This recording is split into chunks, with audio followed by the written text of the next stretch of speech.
Hello दोस्तों, आप लोगों का स्वागत है हमारे चैनल पे। और आज का वीडियो होने वाला है how to watch Marvel movies in order. अगर वीडियो आपको अच्छा लगे तो वीडियो को लाइक करना, चैनल पर नए हो तो चैनल को सब्सक्राइब करना। हम स्टार्ट करते हैं हमारी मार्वल सिनेमैटिक यूनिवर्स की। तो गाइज, मार्वल सिनेमैटिक यूनिवर्स की सबसे पहले फिल्म थी आयरन मैन, जो रिलीज हुई थी 2 मई 2008 को। और इस फिल्म ने रॉबर्ट डाउनी जूनियर इस एक्टर को पूरा वर्ल्ड में मतलब फेम दे दिया था। वरना इस फिल्म के पहले रॉबर्ट डाउनी जूनियर को अमेरिका के बाहर कोई इतना जानता नहीं था। कुछ होंगे गिने चुने जो हॉलीवुड फैंस होते हैं, जो हॉलीवुड की हर फिल्में देखते हैं, उन लोग जानते होंगे, लेकिन एक जनरल लेवल पे जो जितना पॉपुलर आज रॉबर्ट डाउनी जूनियर है वो नहीं था। और ये फिल्म हालांकि मार्वल्स ने भी एक रिस्क लेके बनाई थी, क्योंकि स्पाइडरमैन के अलावा कोई भी सुपर हीरो की फिल्म मार्वल की इतनी बड़े लेवल पे हिट नहीं हुई थी। तो इसलिए उन्होंने आयरन मैन और द इनक्रेडिबल हल्क, ये दो साथ ही साथ फिल्में बन रही थी। हालांकि रिलीज पहले आयरन मैन हुई, सेकंड नंबर पे रिलीज हुई द इनक्रेडिबल हल्क। लेकिन रुको गाइस, द इनक्रेडिबल हल्क देखने से पहले मैं आपको सलाह दूंगा, आप पहले 2003 में रिलीज हुई हल्क फिल्म देखिए। हालांकि ये इस सिनेमैटिक यूनिवर्स का हिस्सा नहीं है, लेकिन जब आप द इनक्रेडिबल हल्क देखना स्टार्ट करोगे तो उसके स्टार्टिंग में आपको कुछ फ्लैशबैक्स दिखाया है, नाम जब गिरते हैं तब तो आपको लगता है कि यही कुछ हिस्सा आगे कहानी में होने वाला है, लेकिन हालांकि ऐसा कुछ होता नहीं है। उसमें डायरेक्ट दिखाया है कि हल्क जो है वो ऑलरेडी हल्क बन चुका है, और फिर उसके आगे के कुछ कॉन्सिक्वेंसेस उस फिल्म में दिखाए गए। लेकिन अगर आपको वो एग्जैक्टली हल्क कैसा बनता है, जैसे हल्क फिल्म में भी एक साइंटिस्ट रहता है और फिर वहां से वो कैसे सुपर हीरो हल्क बन जाता है, उसकी पूरी कहानी आपको हल्क में देखने मिलेगी। उसके बाद आप थर्ड नंबर पे इनक्रेडिबल हल्क को देखिए। इनक्रेडिबल हल्क के बाद रिलीज हुई थी 7 मई 2010 को आयरन मैन 2। तो आयरन मैन के एंड में जहां पे आयरन मैन रिवील करता है कि हाँ मैं ही आयरन मैन हूँ, उसके बाद आयरन मैन का जो एक दुश्मन रहता है वो उसको मारने के लिए आता है, और फिर उनके बीच में लड़ाई होती है और उसके बीच क्या क्या होता है वो आपको देखना है।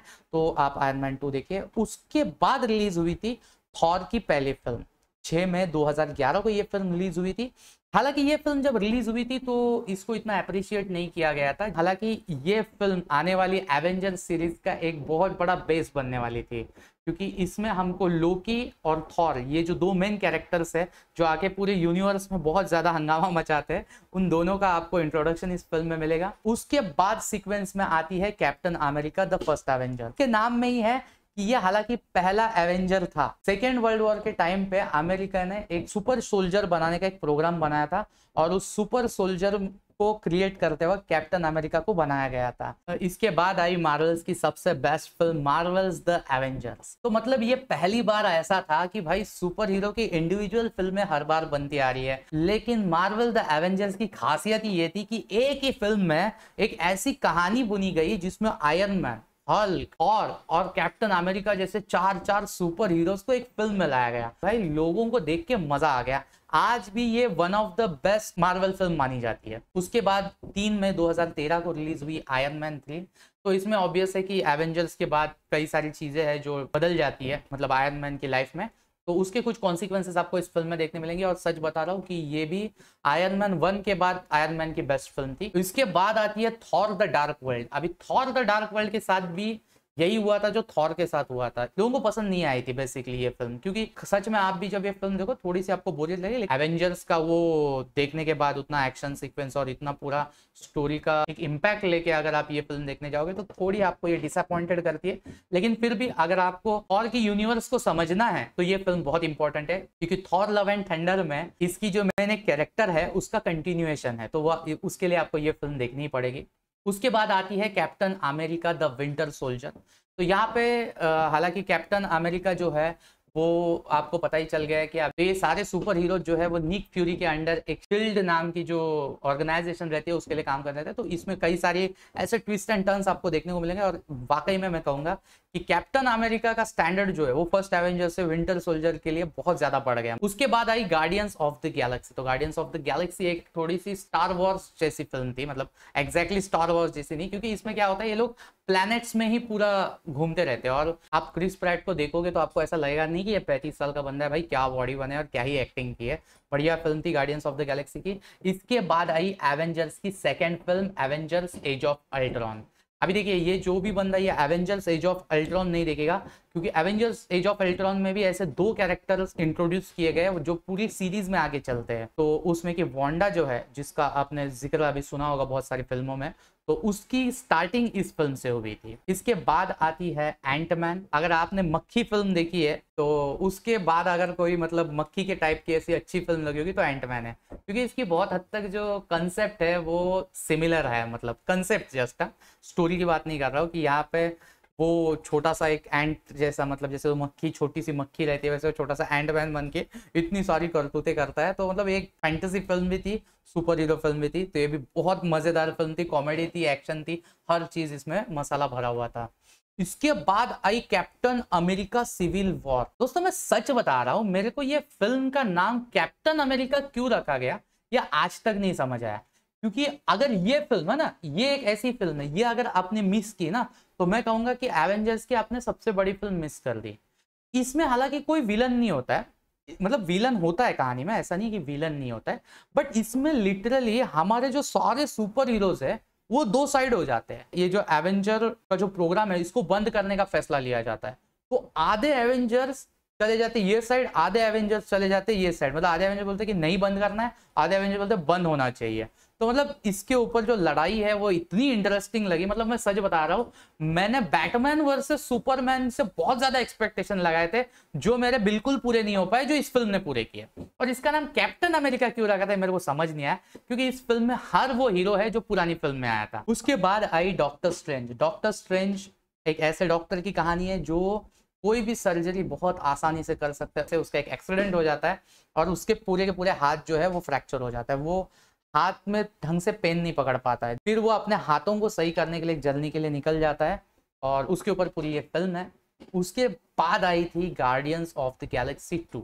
तो यहाँ पे सीधा सीधा बात है कि जो गार्डियंस ऑफ द गैलेक्सी में दिखाया था उसकी जो कहानी है उसको इन्होंने आगे चलाया है गार्डियंस ऑफ द गैलेक्सी 2 में। और इसके बाद आई थी सबसे बेस्ट फिल्म स्पाइडरमैन होमकमिंग। तो भाई स्पाइडरमैन एक ऐसी सीरीज रह चुकी है कि इसकी जब भी कोई फिल्म आई है वो सुपर डुपर हिट हुई है।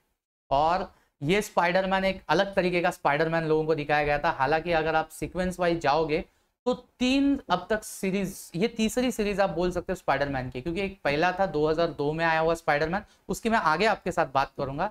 और उसके बाद एक बनाई थी 2011 या 12 में अमेजिंग स्पाइडरमैन, और उसके बाद बना था होमकमिंग। अब ये होमकमिंग जब मैं देखने गया तो मेरे दिमाग में एक ख्याल आया, अमेजिंग स्पाइडरमैन का जो सेकंड पार्ट था उसको ऐसे बीच में ही छोड़ दिया गया था। तो मुझे ये नहीं समझ आया कि ये लोग उसी फिल्म को कंटिन्यू क्यों नहीं किए, उन्होंने ये फिल्म क्यों बनाई।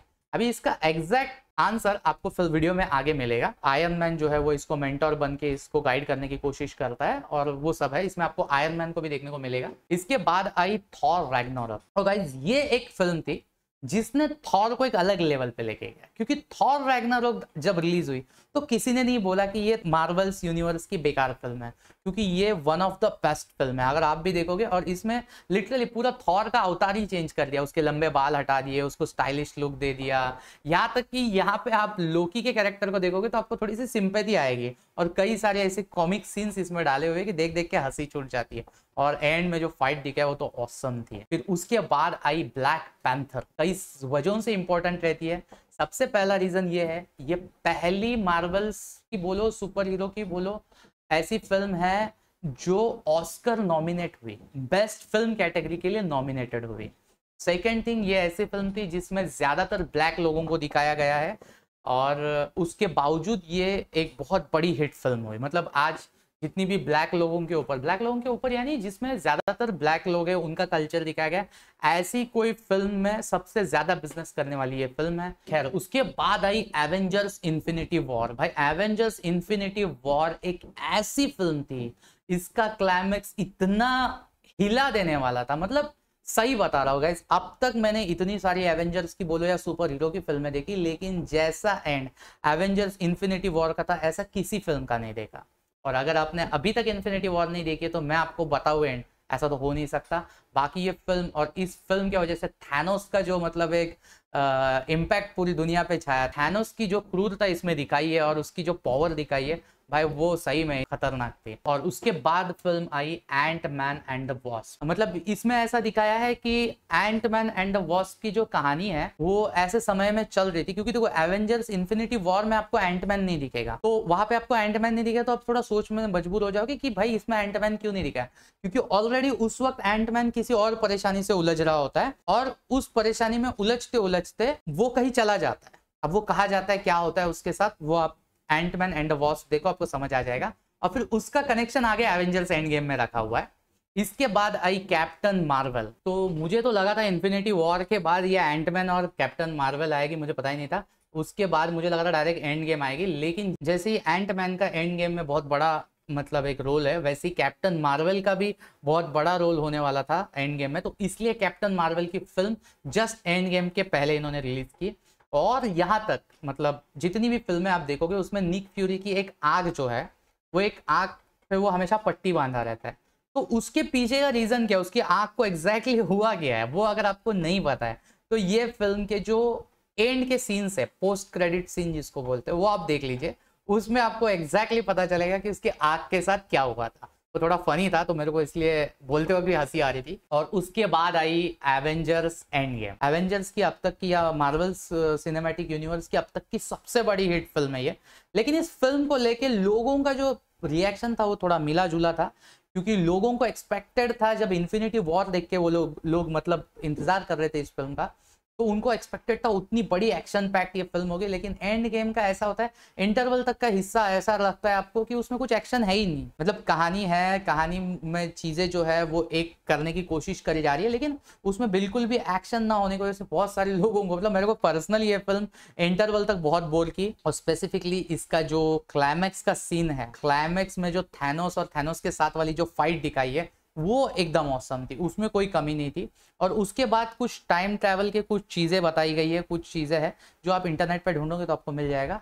तो यहाँ पे एंड गेम पे एक देखा जाए ना, तो एक पूरा जो मतलब फिल्मों का यूनिवर्स था वो एक तरह से समाप्त हो गया था, क्योंकि इसके बाद इन्होंने कैरेक्टर्स को जोड़ने वाली कोई फिल्म का ना अभी कोई अनाउंसमेंट किया हुआ है और ना कोई फिल्म आई इतने दिन तक। अभी इसके बाद आई स्पाइडरमैन की फार फ्रॉम होम। तो कुछ ऐसी चीजें होती है जिस वजह से स्पाइडरमैन के ऊपर ज्यादा जिम्मेदारी आती है, और फिर उसके चलते कुछ चीजें होती है, और वो आपको फार फ्रॉम होम में देखने को मिलेगी। और मेरे हिसाब से पर्सनली मेरे को होम कमिंग से ज्यादा इंटरेस्टिंग ये लगी, क्योंकि इसमें जिस तरीके से उसका कैरेक्टर को मैच्योर्ड बनाया गया है वो बहुत अच्छा लगता है।